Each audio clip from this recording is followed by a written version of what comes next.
सिगा एकदंता तया गौरी हरा हिया सुता सकळी काजी नाव वंदिता तुझ्या चरणी नमन माझे गा तया झिगा देव बंधू तुझ्या मार्गीचा लागिला चंदू येतो नी परी मज बंधू मजमध्ये द्यावी विघ्नहरा मजमती नाही थोडी सुखी संसारात नाही गोडी आणि साशेला सुन म्हणती सवदी ऐक पुत्रा पित्याची वैरी पुत्र होतात पित्याचे वैरी आणि साशेला सुन म्हणती सवदी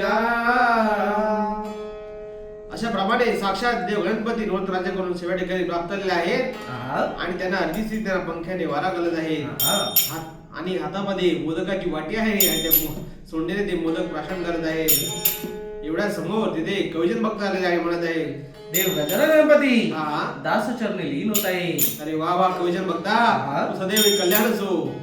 देव गजानन गणपती आपल्याकडे येण्यामागचे कारण म्हणजे असं की आपल्याकडे असणाऱ्या 14 विद्या व 64 कला ज्या आहेत त्या आपण मला समर्पित करावं म्हणजे झालं. म्हणजे माझ्याकडून 14 विद्या 64 कला मागण्यासाठी आलेल्या आहेत. हो हे बघ या तुला देण्यासाठी मी काही तुला प्रश्न विचारत आहे. ते प्रश्न म्हणजे कसे? प्रश्न म्हणजे मला जे उत्तर दे. आणि मला सांग शब्द दोन म्हणजे कुठले? शब्द दोन म्हणजे कोणते? शब्द दोन म्हणजे कुठले? पत्री दोन म्हणजे कुठल्या? पत्री दोन म्हणजे कोणत्या? कवी दोन कुठले? कवी दोन कोणते? आणि मार्ग दोन कुठले? मार्ग दोन कोणते? हे विचारल्यावर त्या कवीजन बद्दल काही उत्तर आले नाही. गणपती म्हणत आहे बघ कवीजन बघता अरे मार्ग दोन म्हणजे कुठले? मार्ग दोन म्हणजे कोणते? मनुष्य जन्माला तो एक मार्ग आणि मरण पावतो तो एक मार्ग असे दोन मार्ग आहेत. कवी दोन म्हणजे रामायण सांगणारे वाल्मिक मुनी, महाभारत सांगणारे व्यास मुनी हे दोन कवी आहेत. आणि मार्ग दोन म्हणजे कोणते? जन्माला येतो दोन मार्ग आणि मरण पावतो तो एक मार्ग. शब्द दोन म्हणजे सांगतो खरं आणि खोटे दोन शब्द आहेत. आणि पत्री दोन म्हणजे कुठल्या? तुळस पत्री आणि बेलपत्री या दोन पत्री आहेत. असं कवीजन भक्ताला त्या गणपतीने सांगितलेलं आहे. आणि त्याला म्हटलं आहे कवीजन भक्ता हे बघ हे तुला जर विद्या 64 कला जर तुला हव्या असतील तर तुझ्या जिभेला रसवंती पाहिजे, वाचेला स्वरज्ञान पाहिजे. या जिभेला रसवंती जोपर्यंत मिळत नाही तोपर्यंत तुझ्या या कलेला काही फायदा होणार नाही. त्यावेळी तुला काय केलं पाहिजे? काय केलं पाहिजे? तुला माता सरस्वतीचा धावा केला पाहिजे. सरस्वती मातेचा धावा केला पाहिजे. सरस्वती मध्ये धावा करून तुला त्याची सरस्वती मातेला पावन करून घेऊन तुला त्याच्याकडून या 14 विद्या 64 कलेसाठी जिभेला रसवंती आणि वाचेला स्वरज्ञान घेतलं पाहिजे. तिथून कवचन भक्त हा तिकडे सरस्वती मातेचा धावा करायला निघालेला आहे.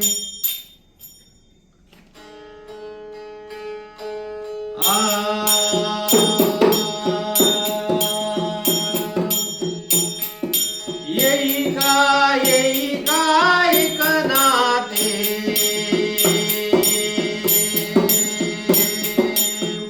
गिरजा देवी अंबे परशुरामाचे गिरजा देवी अंबे परशुरामाचे रेणू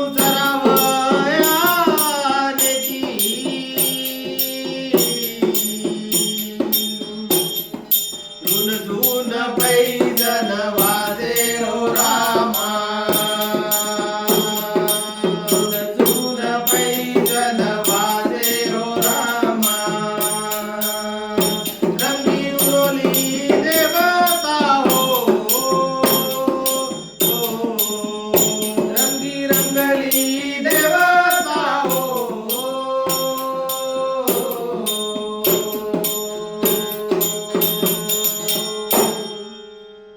माते दास चरणे लीन होते बरं माते. अरे वा वा कवीजन बघता आपलं सदैव कल्याण असो. माते आपला धावा करण्यामागचा कारण म्हणजे असं की माते गेलो होतो कुठे? देव गजानन गणपती जवळ. त्यांच्या जवळ असणाऱ्या 14 विद्या व 64 कलेची मागणी केली असता त्या मला त्यांनी समर्पित केलेलं आहे. पण जिभेला स्वर ज्ञान नाही, रसवंती नाही आणि ते मिळवण्यासाठी सरस्वती मातेचा धावा केला पाहिजे असे देव गजानन गणपतीने सांगितल्याप्रमाणे माते मी तुझा धावा केलेला आहे. माते मी तुझा धावा केलेला आहे. तेव्हा कवयन बघता तुझ्या जिभेला रसवंती आणि वाचेला स्वर्गात देण्यासाठी मी काही हरकत नाही. परंतु हे बघ, हा. पुढे आता कलियुग येणार आहे ओहो. आणि या कलियुगामध्ये सर्व देव देवता हे पालापत्र बसणार आहे. बरोबर. त्यावेळी तुला हे सगळं भारूड कीर्तन भजन याच्यामधून तुला हे सर्व कीर्तन लोकांना जनजागृती केली पाहिजे. हा. एवढं सांगून कवयजन भक्त तिथून निघून गेलेला आहे आणि पुढे रामायणातील भाग आम्ही लावत आहोत. ओढो बारे गौरा जाई बररे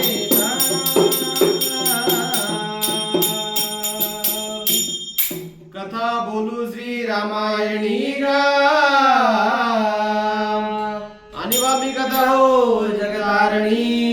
धन्य धन्य वाल्मिकाची चवानी हेतोनी आता उद्भवली गा.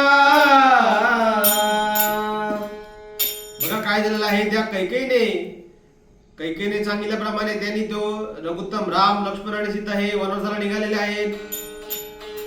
दशरथाची आज्ञा घेऊन तो राम हा वनवासाला निघालेला आहे. राम वनवासाच्या ठिकाणी आलेला आहे. यतुषाने काय झालेलं आहे बघा. रघुत्तम राम आणि सीता लक्ष्मण एका झोपडी बांधून त्या पर्णकुटीमध्ये झोपडी बांधून राहत आहे. तिथे पण त्यांच्याकडे खायला काही अन्न पाणी नाही. त्यावेळी त्यांनी कंदमुळे काही मग त्यांनी सांगितलं लक्ष्मणाला आज्ञा केलेली आहे, बंधू लक्ष्मणा अरे या अरण्या ठिकाणी जा आणि आपल्याला काही कंदमुळं काही फळ मिळेल तर घेऊन ये अशी आज्ञा त्या लक्ष्मणाला केली आहे. लक्ष्मण तिथून त्या जंगलामध्ये निघालेला आहे कंदमुळं आणण्यासाठी.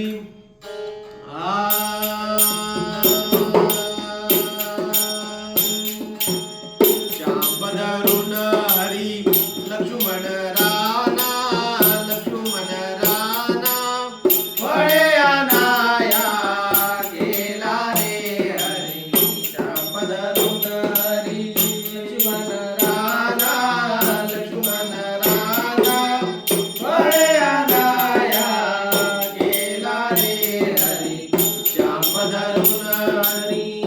बघा आलेला आहे ते फळ म्हणून आणण्यासाठी गेलेला आहे. पण एवढ्यात काय झालेलं आहे बघा. तिथे स्वल्पनिकेचा मुलगा कोण सुभ्रदैत्य तिथे बसलेला होता, तपश्चर्या करत होता. 12 वर्ष तपश्चर्या करत होता आणि तपश्चर्या त्याचा एकच दिवस शिल्लक होता. तपश्चर्या कशासाठी करत होता. देवराज्य मोडावं आणि दैत्यराज्य जोडावून तपश्चर्या करत होता. त्याचा एकच दिवस शिल्लक होता. सर्व देवाला प्रश्न पडला की जर या दैत्याची जर त्याची तपश्चर्या सफल झाली तर आपला काही खरं नाही. मग त्या सर्व देवांनी काय केलं, इंद्रदेवांनी काय केलेलं बघा. त्या लक्ष्मण ज्या जंगलात फिरत असताना त्याच्या हातासमोर एक खग्रस टाकलेला आहे, तलवार टाकलेली आहे. वरून आकाशातून एक तलवार तिथे आलेली आहे आणि पडलेली आहे. लक्ष्मणाच्या हातात ती पडल्या लक्ष्मणाने काय केलंय बघा. तो तिथे तो खाली मुंडी आणि वर पाय करून तो सोबत तपश्चर्या करत होता जर या ठिकाणी जंगलामध्ये. लक्ष्मणाने जी तलवार जी होती त्या तलवारीला धार आहे का नाही, खग्रसला धार आहे का म्हणून त्याने एका दगडावरती धार काढलेली आहे आणि त्या झाडीत मारतो शनी तिथे असणारा सुब्रत हा तिथे मेलेला आहे. जो हरि नामे शबरियो राक्षस जो हरि नामे शबरियो राक्षस रावण बाचा मारी रे. चाप धरून हरी लक्ष्मण राणा लक्ष्मण राणा फळे आणाया गेला रे हरी. चाप धरून काय केलेलं आहे बघा. लक्ष्मणाने त्या तलवारीला धार काढून ते मारतो शनीच्या झाडीमध्ये तिथे असणारा सुब्रदैत्य म्हणजे रावणाचा भाचा कोण तिथे मेलेला आहे आणि मेलो मेलो असं म्हणत आहे. तो आवाज कुठे पोचलेला आहे, त्याच्या आईजवळ कोणते शूर्पणखेजवळ आवाज पोचलेला आहे. शूर्पणखा धावत धावत तिथे पोचलेली आहे आणि म्हणत आहे, रडत आहे आणि शोक म्हणत आहे माझ्या मुलाला कोणीतरी मारलं येते.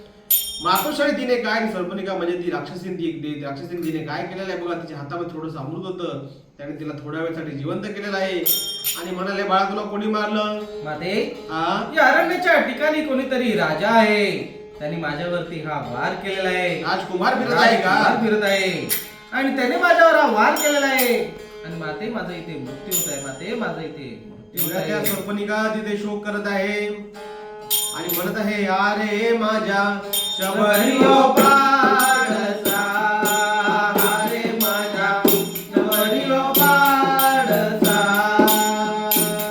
मातेच्या उदरी बालक मारियसी मातेच्या उदरी बालक मारियसी आहारे देवा शेवट अंतरसी आहारे देवा शेवट अंतरसी. शूर्पणखा तिथे शोक करते आणि आता हे माझ्या बाळाला कोणी मारलं तेवढ्या त्या सर्पला त्या सर्व तिला हकीकत सांगितलेलं आहे. आणि त्या सर्पनिकेने काय केलंय बघा, तिने एका 16 वर्षाची कन्याकुमारी तिने कुमारीचं रूप घेतलेलं आहे आणि त्या शोधासाठी त्या लक्ष्मण निघालेली आहे. आणि वाटेत तिला तो लक्ष्मण भेटलेला आहे. लक्ष्मण भेटूची लक्ष्मणाला सांगत आहे, हे बघा अरे या ठिकाणी या फिरदोषांनी मला तुमच्याशी प्रेम झालेलं आहे, मला तुमच्याशी विवाह करायचा आहे, विवाह करायचा आहे. अगं सुंदरी, हा तुला माझ्याशी विवाह करायचा आहे का? हा अगं पण तुला जर माझ्याशी विवाह करायचा असेल तर माझे बंधू कोण रघुत्तम राम याची आपल्याला आज्ञा घ्यावी लागेल. आणि माझे बंधू रघुत्तमाने जर आज्ञा दिली आपल्या विवाहासाठी तरच मी तुझ्याशी लग्न करू शकेल. म्हणजे झालं, म्हणजे मला तुमचे लग्न करण्याची आज्ञा आणली पाहिजे. हो. आणि आज्ञा आणली की मला त्या पर्णकुटी जवळ जायला पाहिजे. हो. मग तिथून ती सर्पनिका काय केली, सर्पनिका निघालेली आणि कुठे गेलेली आहे, त्या पर्णकुटी जवळ गेलेली आहे. तिथे रघुत्तम राम आणि सीता तिथे बसलेली होती ना, त्या पर्णकुटीच्या झोपडी जवळ ती सर्पनिका तिथे पोहोचलेली आहे. आणि म्हणत आहे, ते तू न गेली रामाजवळी,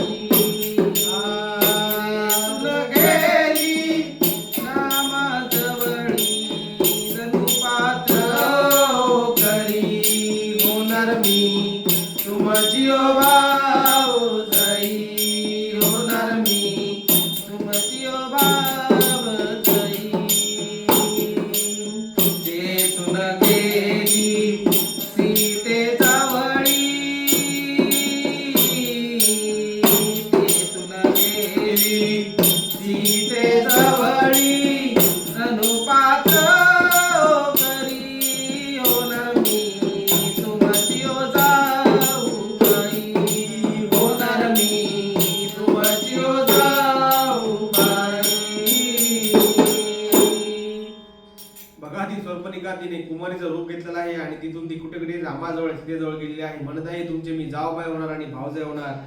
रघुत्तम रामाला आणि सीतेला प्रश्न पडला, हे नको ते नवीन काही ते आपल्याकडे, आपण या अर्जंट ठिकाणी वनवासाठी आलेलो आहे आणि जावबाई आणि भावजाई म्हणताय. तेवढ्यात तिने म्हणत आहे, सर्पनिका म्हणत आहे, मला तुमचा बंधू कोण लक्ष्मण मला आवडलेला आहे, मला त्याच्याशी लग्न करायचं आहे, मला त्याला आज्ञा दिली पाहिजे. आज्ञेसाठी मी आलेला आहे. अगं पण ही आज्ञा लिहून तरी कुठे देऊ?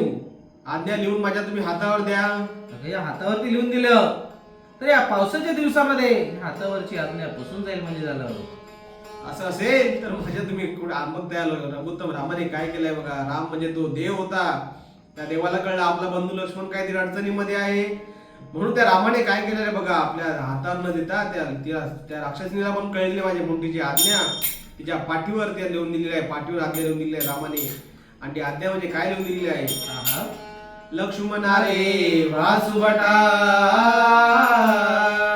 आणि अक्षर काढते चोळीच्या बुटा, रावणाची बहीण सर्पनिका रूपधरण्या आलिया, हिचे कापावे नाक, हिचे कापावे केस आणि हिला लंकेला पाठवून द्यावं, अशी आज्ञा कुठे लिहून दिलेली आहे, त्या सर्पनिकेच्या पाठीवर त्या रमाने लिहून दिलेली आज्ञा लिहून दिलेली. हिचे नाक आणि केस कापून लंकेला पाठवून द्या. असं करून ती आज्ञा घेऊन ती सर्पनिका कुठे गेली आहे बघा. आज्ञा घेऊन सर्पनिका परत आली आहे कुठे, त्या लक्ष्मणाजवळ आज्ञा घेऊन ती आलेली आहे. लक्ष्मणा घेऊन आज्ञा घेऊन लक्ष्मणाने सांगितलेलं आहे, तेथून गेली लक्ष्मणाचा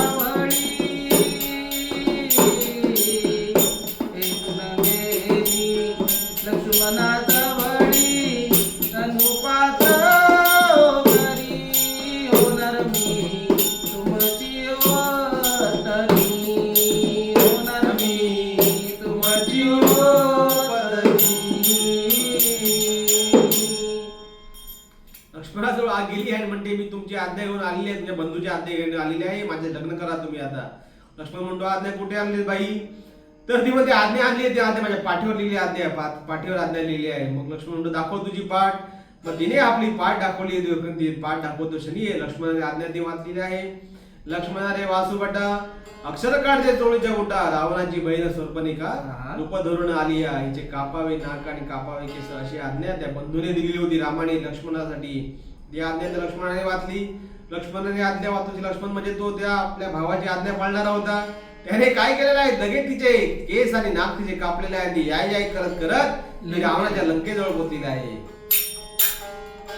येतो कथा संपूर्ण गा जो जो कथेशी लाविली मन इच्छा आकांक्षा पूर्ण होती कुंडली कवरदे हार विठ्ठल श्री ज्ञानदेव तुकाराम पंढरीनाथ महाराज की जय. धन्यवाद.